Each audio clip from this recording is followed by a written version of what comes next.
우리 오늘 말씀 기도의 세대, 기도의 시대라는 제목으로 말씀 전하겠습니다. 여러분, 봄의 전령사, 날씨가 좀 그래도 꽃샘추위가 있지만 어느새 바깥에 봄이 왔어요, 그죠? 봄이 왔네, 봄이 와. 네. 할렐루야. 제가 있는 목양실 여기 건너편에, 우리 땅은 아니지만 식당 옆에 이제 그 화단에 노란 게 올라와 있더라고요. 노란 나무가 올라와 있는데 하나님이 물으셨어요. 네 이름이 뭐냐? 예, 저는 수학을 참 잘합니다. 더하기 빼기 잘합니다. 네 이름이 뭐냐? 산수유요. 제가 만든 유머인데 산수유, 충청도 나무라. 산수유, 뭘 잘해? 산수유. 써먹지 마세요. 여러분, 요즘엔 첨예하게 부딪히는 갈등이 많죠. 과거에는 남북 관계, 또 지역의 동서 관계 갈등이 있는데 요즘은 세대 관계 갈등이 보통이 아닙니다. 특별히 기성 세대와 다음 세대, 또 젊은 세대와 시니어 세대와의 의식과 사고 체계가 차이가 많이 나므로 이것이 사회 문제로, 사회 병리적 문제로 수면 위로 떠오르고 있습니다.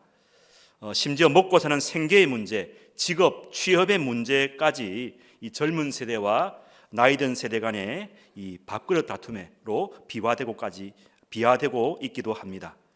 소위 말해서 어르신들이 계속 자리를 차지하고 있으니까 밑에 있는 세대들이 못 올라온다는 아우성이 빗발친다고 하는 것이죠. 은퇴 이후에도 우리 시니어 세대들이 또 직업 전선, 취업 전선에 내몰리니까 가뜩이나 자리가 없고 취업하기도 하늘의 별 따기인데 어르신들이 그 틈새까지 꿰차고 계시니까 젊은 사람들은 이제 갈 곳이 없다는 볼멘 소리를 내뱉고 있습니다. 여러분, 우리가 다 행복하게 공존할 수 있는 해법은 과연 없을까요? 우리의 교회 안에는 세대 간의 차이, 다름, 이해관계는 어떨까요? 제가 굳이 말씀 안 드려도 여러분이 체감하시리라 믿습니다. 한 가지를 들면 교회에서 노래 하나를 불러도 기성세들이 부르는 애창곡과 우리 젊은 세대들이 또 청소년들이 부르는 찬양곡이 너무 많은 차이가 납니다. 요즘은 찬송가도 젊은이들이 그냥 안 불러요. 편곡을 해갖고 원래 빠르게 부르는 걸 어떻게 해요? 느려서 불러. 오 부르고 막. 그다음에 박자도 엇박자야. 덩덩덩덩덩. 예. 또 음을 낮게 부르니까 따라 부르기 참 힘듭니다. 아는 곡인데도 굉장히 이질감을 많이 느끼신다고들 말합니다. 이런 문화적 차이, 이질감, 괴리감을 어떻게 조화롭고 극복하고 하나가 될 수 있을까요? 언제까지 우리는 사회에서 또 교회 안에서도 영원한 평행선, 세대 간의 평행선으로 또 따로 국밥으로 따로 비빔밥처럼 살아가야 할까요? 가장 좋은 해법, 지혜는 어디 있을까요? 오늘 주신 이 요엘서의 말씀에서 우리는 그 희망과 소망을 찾을 수가 있습니다. 요엘서의 주제는 여호와의 날입니다. 그런데 이 날을 요즘 말로 바꾼다면 시대라고 할 수가 있겠습니다. 이 시대, 날 안에는 심판과 구원의 개념이 다 들어가 있습니다.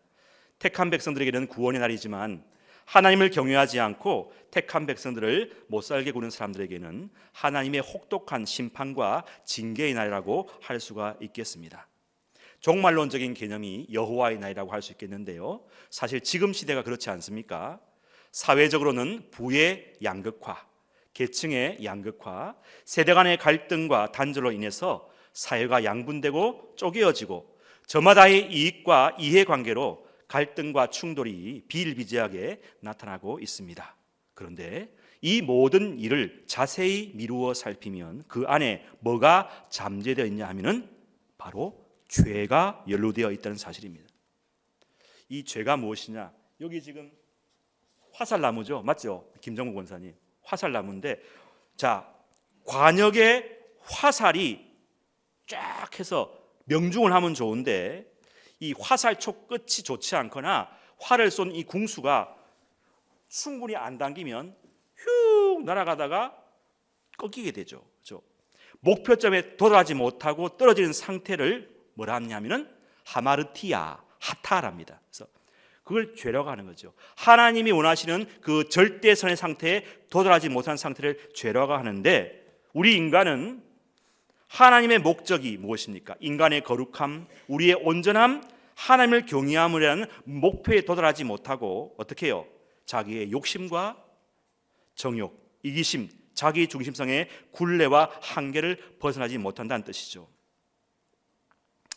정치인들은 국민들을 위한다고 하면서도 많은 경우에 자기 당의 이익과 유익과 목표와 목적을 추구할 때가 참 많습니다. 물론 당의 목표와 목적이 국민의 이익을 대변하고 대표하는 것이지만 반드시 그 당의 목표와 국민의 눈높이가 일치하는 것은 아니기 때문에 참 어려운 것이죠. 늘 국민의 소리에 귀를 기울이고 서민들의 현실을 바로 읽으려는 그 자세, 성실함, 진술함을 늘 견지해야 바른 모습일 것입니다. 오늘 요엘서 1장 2절과 3절은 이렇게 시작합니다. 제가 읽어보겠습니다. 늙은 자들아 너희는 이것을 들을지어다. 땅의 주민들아 너희는 귀를 기울일지어다. 너희의 날에나 너희 조상의 날에 이런 일이 있었느냐? 너희는 이 일을 너희 자녀에게 말하고 너희 자녀는 자기 자녀에게 말하고 그 자녀는 후세에게 말할지니라 말씀합니다. 지금 여호와께서 온 세대의 사람들에게 말씀하시는 내용이 무엇입니까? 밑에 줄을 쭉 읽어보시면은 이제까지 한 번도 경험해보지 못한 그들의 생계, 특별히 농사에 직접적인 큰 피해와 타격을 가하는 메뚜기 떼의 대재앙을 말씀하고 있습니다. 이 메뚜기 떼가요 다 갉아먹어요. 뿌리채까지 다 갉아먹으니까 어떻게 해요? 먹을 게 없는 거예요. 온 국토가 초토화되는 것입니다. 이러한 재앙은 이제까지 한 번도 경험해보지 못한 전대미문의 초유의 사건이었다는 것입니다. 그런데 이것을 늙은이들, 다시 말해서 그 당시 고대의 마을의 그 집안의 지역의 최고의 지혜자들, 연장자들이 먼저 들으라고 말씀합니다. 그분들은 농사를 알아요. 다 보면 알아요. 때가 되면 봄에 되면 뭘 하고 여름에 뭐 다 알아요. 아는데 이거는 그게 예측을 벗어나는 것이죠. 고대 시대에서 이 늙은이들은 당시에는 최고의 지혜요, 전문 지식, 인생 경험과 농사 경험이 많은 그 나이 많은 어르신들이었다는 것이죠. 히브리어로 이 늙은이들을 자케인이라 합니다. 오늘 장로님들 계신데 장로, 그죠? 그들의 판단과 지식은 가히 누구도 따라오지 못할 만큼의 탁월성과 정확성을 지니고 있었습니다. 아까 말씀드린 봄, 여름, 가을, 겨울의 시간의 변화와 날씨, 농사에 적합한 처방과 지식을 다 가지고 있었어요. 이분들이 얼마나 힘이 있었냐면 이분들의 말 한마디가 법이요 표준이었어요. 그런데 하나님은 이 늙은 지혜로운 이들의 예상과 지식을 뛰어넘어서 하나님의 심판과 형벌을 지금 내리고 있습니다. 한 번도 경험하지 못한 이 메뚜기의 습격을 통해서 온 마을과 지역의 생명 양식인 밭과 곡식과 과일을 초토화시키는 그런 징계를 내리고 있는 것이죠. 그런데 그것을 누구 보고? 지혜로운 연장자 어르신들에게 먼저 목도하게 하시는 것입니다. 아마 이렇게 말씀한 것 같아요.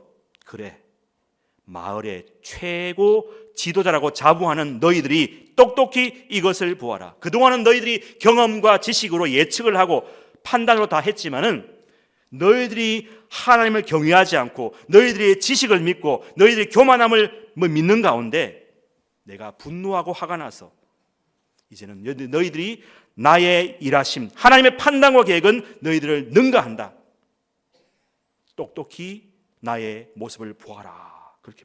그리고 이것을 너희 후손들, 너희 자녀들, 다음 세대들에게 바로 알려라.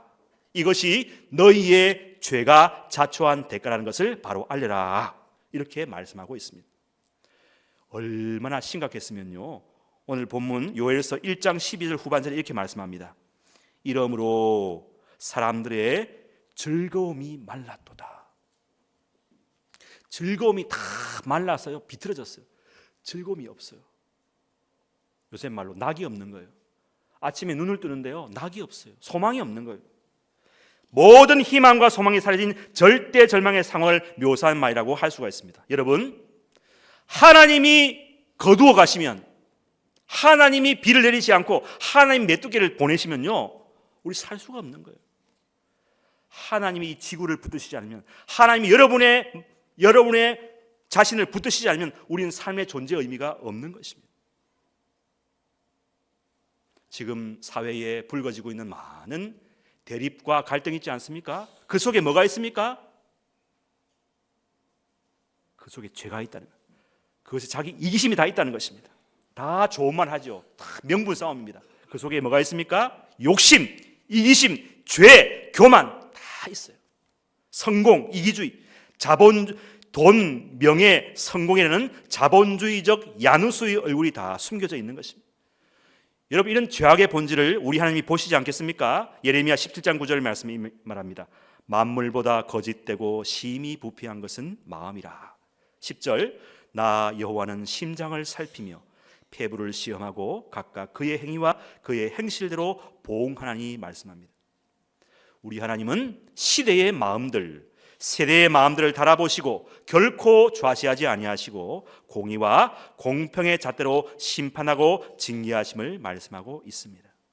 세대 간의 갈등의 저변에서 깔린 이기주의, 욕심, 사악함, 자기중심적인 죄악을 하나님이 다 읽고 보고 판단하고 계신다는 사실입니다. 다시 요엘서로 돌아갑시다. 요엘서 2장 1절 말씀에 시온에서 나팔을 불며 나의 거룩한 산에서 경고의 소리를 질러 이 땅 주민들로 다 떨게 할지니 이는 여호와의 날이 이르게 됨이라. 이제 임박하였으니라고 말씀합니다. 하나님의 최후 통첩이 임박하였음을 또 눈앞에 다다랐음을 엄히 경고하고 있습니다. 우리가 어떻게 해야 되겠습니까? 12절 말씀 같이 읽겠습니다. 12절 시작. 여호와의 말씀에 너희는 이제라도 금식하고 울며 애통하고 마음을 다하여 내게로 돌아오라. 주님께로 돌아오라는 것입니다. 왜 하나님께 이렇게 시련을 주실까요? 우리를 파멸시키려고? 아니에요. 돌아오라는 것입니다. 하나님의 이런 엄청난 징계와 형벌의 목적은 우리의 파멸이 아닙니다. 우리가 죄를 회개하고 주께로 두 손 들고 나오라는 것입니다. 하지만 우리 인간들은 좀처럼 구슬려서는 마음을 돌이키지 않기 때문에 하나님은 가슴 아프고 힘들지만 극약 처방을 써서라도 우리의 마음을 돌이키시는 것입니다. 잠언에서도 매를 들어라, 체벌해라, 그 아이가 죽지 아니하리라 말씀하고 있습니다. 많은 교육학자들이 교육에 있어서 우리 아이들을 어떻게 지도해야 될지 요즘은 너무 하나밖에 안 됩니다. 성경에 어떻게 나와있냐? 때리라는 것입니다. 때려. 성경적으로는 체벌이 필요함을 말씀합니다. 하지만 단지 부모의 감정적인 즉흥적인 체벌은 안 되고 분명한 기준과 설명, 정의와 판단 가운데서 옳은 체벌이 필요함을 말씀하고 있습니다. 하나님도 이스라엘 백성들 그리고 택한 사람들을 체벌을 통해서 그들의 어리석음과 우둔함을 깨우고 바르게 인도하는 것을 볼 수가 있습니다. 히브리서 12장 5절 6절 말씀, 내 아들아 주의 징계하심을 경히 여기지 말며 그에게 꾸지람을 받을 때에 낙심하지 말라. 주께서 그 사랑하시는 자들을 징계하시고 그가 받아들이시는 이들마다 다 채찍질 하심이라 말씀합니다. 8절 말씀 같이 읽겠습니다. 시작. 징계는 다 받는 것이거늘 너희에게 없으면 사생자요 친아들이 아니라. 여러분, 친자 확인 소송 할 필요 없습니다. 부모가 자식을 징계하지 않으면 그거 학대입니다. 관심이 없는 거예요. 방임도 학대라고 하지 않습니까? 무관심, 무책임도 학대입니다. 정서적 무관심, 정서적 무책임도 학대라는 것이죠. 하나님은 우리에게 어떻게 대하십니까? 우리의 기분, 우리의 정서, 감정, 마음에 매우 민감해 하셔요. 창세기 4장에 가인을 보세요. 가인이 죄를 지었잖아요. 하나님이 어떻게 말합니까? 네가 화를 내는 것이 그게 맞는 일이냐? 설령 네가 화를 내고 싶고 분노를 표현하고 싶고 하는 그 죄의 소원, 그의 욕구는 너 속에 있다고 할지라도 너는 그 죄를, 그 분노를, 화를 잘 다스려야 된다라고 말씀하지 않습니까? 우리 하나님은 최고의 부모, 1등 부모, 때로는 천대의 부모인 줄로 믿습니다. 우리를 향한 아주 세밀하고도 또 깊은 사랑과 관심으로 다가오시는 분이라는 것이죠.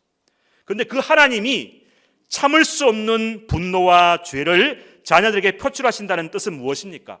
순간적인 감정을 이기지 못하고 분출하는 그런 세상 부모와는 차원이 다른 거예요. 오랫동안 참고 인내하시면서 여러 번 말로 상징적인 행동으로 추슬르고 유화적인 제스처로 설득하는 그 지난한 과정에도 불구하고 끝내 하나님의 말씀을 듣지 않고 곁길로 계속 나간 결과, 그 연속된 죄악과 부패의 자연스러운 결과가 바로 하나님의 징계와 채찍이라는 사실입니다. 그러므로 우리가 하나님께서 우리가 징계하실 때에 우리는 이 일을 제기할 수 없어요. 오늘 요엘서 1장 3절에서 말합니다. 너희는 이 일을 너희 자녀에게 말하고 너희 자녀는 자기 자녀에게 말하고 그 자녀는 후세에게 말할지니라 말씀함으로써 하나님의 경고와 채찍을 똑똑하고 분명하게 후손들에게 또 다음 세대들에게 알림으로써 영적 교훈과 교육의 효과를 가지는 목적이 있음을 우리에게 말씀해 주고 있는 것이죠. 역사를 통해서, 특별히 역사의 실패를 통해서 배우게 하려는 교육적, 훈육적 목적이 있음을 우리가 알 수 있습니다. 이것이 바로 오늘날 유대인들의 탁월한 교육법인 것입니다. 지금도 이스라엘 기념 전쟁 기념관에 이런 글귀가 쓰여 있다고 하지 않습니까? 과거는 용서하되 잊어버리지는 말라. 실패를, 부끄러운 그 실패를 과거로 묻어두고 숨기는 것이 아니라 대대손손에게 경계하도록 알리고 전함으로써 잊어버리지 않고 기억하려고 하는 유대인들만의 탁월한 역사의식, 교육관을 우리가 볼 수 있습니다. 한 가지 더 유대인들의 탁월한 삶의 모습은 그 밥상머리 교육을 통해서 늘 대화를 하고 하루에 한 끼 정도는 다 같이 모여서 토라를 암송하고 하루에 있었던 일을 이야기하니까 어떻게 해요? 이 유대인들에게는 세대 차이가 없어요. 제너레이션 갭이라 하죠. 세대 차이. 누가 그러더라고요. 세대 차이가 뭐냐 물으니까, 아니 건너편에 그 박 부장 집에 차가 5대가 있고 김 차장 집에 차가 2대가 있는데 요거 차이가 어떻게 해요? 세대 차이 난다. 5대와 2대. 예. 오늘 요엘서의 말씀을 통해 하나님은 회개하고 돌아오는 이스라엘 백성에게 회복의 은혜와 풍요의 축복을 하시는데 2장 28절 29절 말씀 같이 읽어봅시다. 시작. 그 후에 내가 내 영을 만민에게 부어주리니 너희 자녀들은 장래일을 말할 것이며 너희 늙은이는 꿈을 꿀 것이며 너희 젊은이는 이상을 볼 것이며 그때에 내가 내 영을 남종과 여종에게 부어줄 것이며 라고 말씀합니다. 여러분, 이 말씀은 앞서 2장 18절에 보면은 그때에 여호와께서 자기 땅을 극진히 사랑하시어 그의 백성을 불쌍히 여기실 것이라 말씀하면서 이스라엘 백성을 향한 하나님의 회복의 은혜를 선포하시면서 계속 연속되는 가운데 그 축복의 절정, 클라이맥스의 순간에 주시는 말씀이 요엘서 2장 28절이라는 것이죠. 가장 최고의 복을 주시는 것이죠. 여러분, 이런 복을 받고 싶지 않으세요? 네, 우리 사순절 기도회를 하고 있는데 하나님께서 반드시 기도에 큰 복으로 응답할 줄 믿습니다.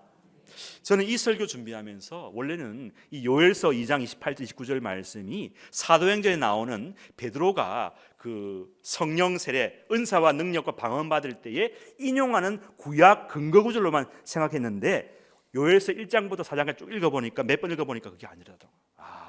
하나님의 그 놀라운 사랑의 절정이구나. 여러분, 부모가 자식에게 줄 수 있는 최고의 선물은 무엇일까요? 목사님, 돈이 최고죠. 돈. 집 사줘야 집. 자동차 좋아. 좋지만은요, 자녀에게 주는 최고의 선물은 부모의 생명인 줄로 믿습니다. 부모 자신이에요. 여러분, 부모는 자식을 위해서 자신의 목숨을 내어줄 수도 있습니다. 하지만 자식은 안 그래요. 웬만한 효자 효녀가 아니고서는 부모가 자식을 생각하는 만큼 자식은 부모를 생각하지 못합니다. 제가 예를 들어 볼까요? 그런 이야기, 진짜 실제적인 이야기입니다. 어느 집에 아들을 사랑하는 어머니가 있었대요. 근데 그 아들이 장가를 갔어요.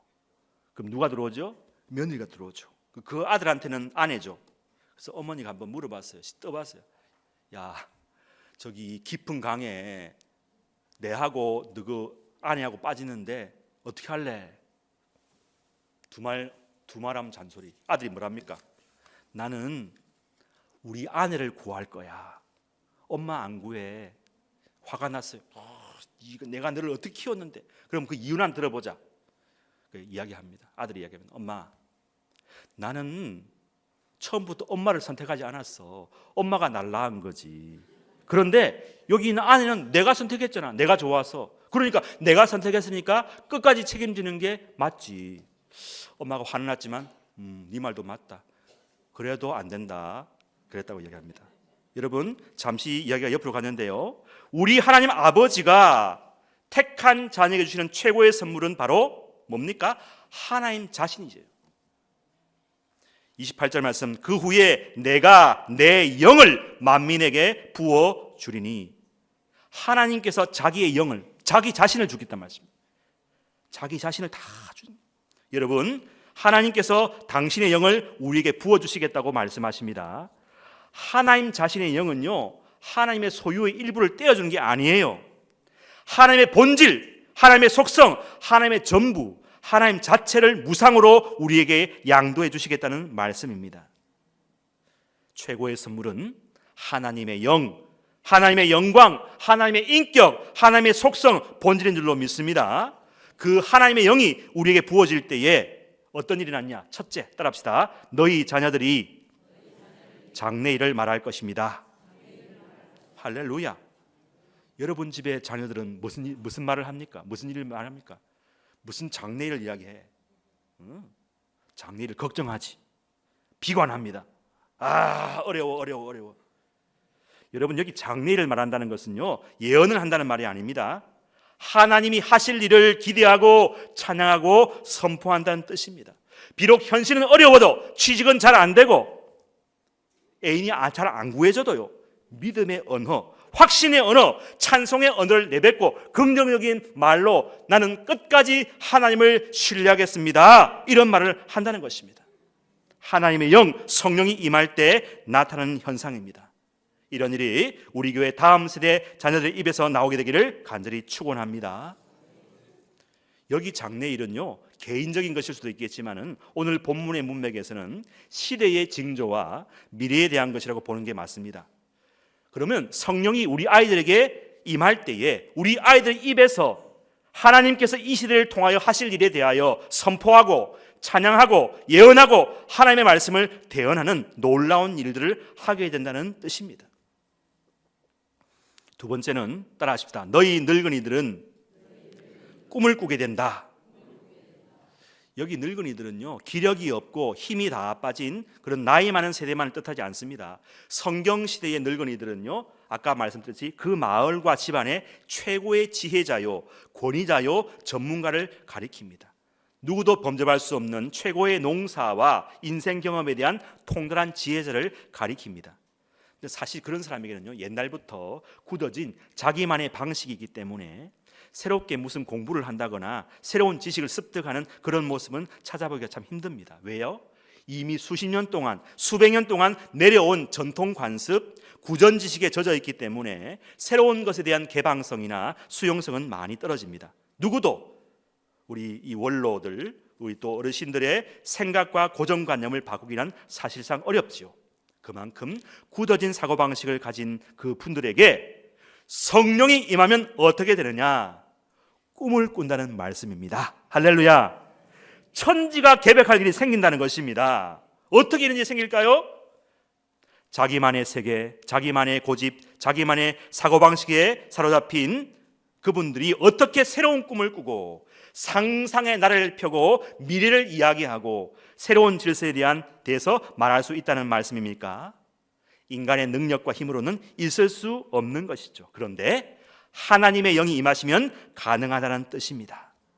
기도 영이 임하면, 성령이 임하면 나이든 기성세대도 마음이 굳어져서 꼰대 라떼라고 부르치고 하는 그들 입에서 하나님의 꿈을 이야기하고 장래의 청사진을 그리고 비전을 말하기 시작한다는 것입니다. 우리 교회에서부터 이런 일이 일어나기를 간절히 축원합니다. 셋째, 따라합시다. 너희 젊은이들은 이상을 볼 것이다. 여기 이상이란 말은 히브리어로 하존이란 말입니다. 비전을 말합니다. 비전. 꿈과 비슷한 말인데요, 너희 젊은이들은 이상을 볼 것이다. 여러분, 요즘 젊은이들은 무엇을 보죠? 유튜브. 몸을 봐, 현실을 봐, 남과 자기를 비교해, 비관해. 빨리 절망하고 현실 타임이 오죠. 나 안 된 것 같다. 이 정도야. 자기를 얼마짜리 인생으로 매도해버리죠. 요즘 자기소개를 합니다. 옛날에는 청소년들한테 니 누구? 예, 저는요 평리중학교 3학년 2반 누구누구입니다. 이런데 요즘은 저요 저 중리 롯데캐슬 레미안 아파트 사는 누구누구입니다. 자기의 정체성을 자기가 사는 집, 재산에 맞추어서 결정해버립니다. 지나치게 요즘 젊은이들은 남을 많이 의식하죠. 그런데 하나님의 영이 임하시면, 기도의 영이 임하면 어떻게 된다고요? 그들이 이상을 보게 될 것이라고 말씀합니다. 하나님이 부어주시는 비전을 보게 된다고 말씀합니다. 현실의 한계, 현실의 무게를 딛고 뚫고 돌파하여 하나님의 높은 대기권으로 더 높이 날아오르다는 말씀이죠. 그 높은 위에서 순간적인 변한 모든 현실적 조건을 다 초월할 수 있다는 것입니다. 여러분, 이 은혜가 우리 교회 젊은이들에게 가득하게 되기를 축복합니다. 32절 말씀, 누구든지 여호와의 이름을 부르는 자는 구원을 얻으리라. 여기 중요한 말이 뭡니까? 누구든지면 누구든지. 기울어진 운동장 처음부터 차이가 나는 게 아닙니다. 누구든지 개방되어 있어요. 누구든지 여호와의 이름을 부르기만 하면 구원. 죽어서 천국하는 구원도 되지만 여기 구원은 절망과 나락과 바닥 상태에 있는 사람들이 어떻게 해요? 높은 자리로, 위대한 길로, 주님께서 주시는 그 새로운 길로 가게 된다는 뜻인 줄로 믿으시기 바랍니다. 여호와 이름을 부르시기 바랍니다. 자주 크게 많이 부르세요. 저는 주님을 어떻게 부르냐? 주여 주여 주여. 많이 불러. 많이 부르면요 진짜 지혜가 올라와요. 영감이 생겨요. 영감, 그건 영감 말고 진짜 인스피레이션, 영감이 생긴다고요. 말씀의 영감, 설교의 영감이 생긴다는 것입니다. 여러분, 기도하고 여호와 이름 부를 때 우리 사업체의 거래처가 넓어질 줄로 믿습니다. 넓어지는 거예요. 네 입을 넓게 열라 내가 채우리라. 주여 이름 부를 때에 놀라운 축복의 주인공들 되시기를 바랍니다. 이제 우리 교회에 새로운 시대, 새로운 은혜가 임하고 있습니다. 여러분이 다 기도하시기를 축복합니다. 우리 교회 전 세대가 함께 기도할 때에 이 시대가 하나님의 손에 달려있는 줄로 믿습니다. 주님께서 기도하는 교회, 기도하는 성도, 기도하는 백성에게 이 시대의 키를 맡기실 것입니다. 대통령이, 국회가, 공무원이, 정치인이 이 시대를 결코 좌지우지하지 못합니다. 전능하신 하나님의 손에 붙잡힌 이들을 통해서 하나님 이 시대를 바꾸어 가게 될 것입니다. 기도하는 장로님, 기도하는 권사님, 기도하는 집사님, 기도하는 선생님들, 기도하는 성도님들이 다 되시기를 축복합니다. 기도하는 하나님의 자녀가 되시기를 간절히 축원합니다. 미래는 다가오는 것이 아닙니다. 미래는, 따라합시다. 미래는 선택하는 것입니다. 미래는 내가 선택하는 거예요. 기도하는 사람에게 주님이 맡기십니다. 여러분이 선택하는 것입니다. 여러분의 손에 우리나라의 미래가 달려 있습니다. 시대가 악한 것이 아닙니다. 사람이 악한 것입니다. 사람을 바꾸어야 됩니다. 기도의 영이 임할 때 사람이 바뀔 줄로 믿습니다. 기도로 우리가 바뀌면 대한민국은 변화될 것입니다. 여러분의 기도가 매우 중요합니다. 올해는 특별히 국회의원을 선출하는 총선이 4월에 있습니다. 결코 수수방관하거나 냉담해서는 안 됩니다. 우리의 적극적인 기도와 참여, 실천으로 이 대한민국을 새롭게 바꿔야 될 줄로 믿습니다. 함께 기도를 모읍시다. 우리가 기도하면 국회가 바뀝니다. 우리가 기도하면 정치가 새로워질 것입니다. 우리가 기도하면 복음으로 통일할 수가 있습니다. 우리가 기도하면 하나님 나라를 앞당길 수 있습니다. 기도가 시대를 바꿉니다. 기도가 민족을 새롭게 합니다. 기도하는 세대가 기도하는 시대를 여는 것입니다. 함께 기도합시다.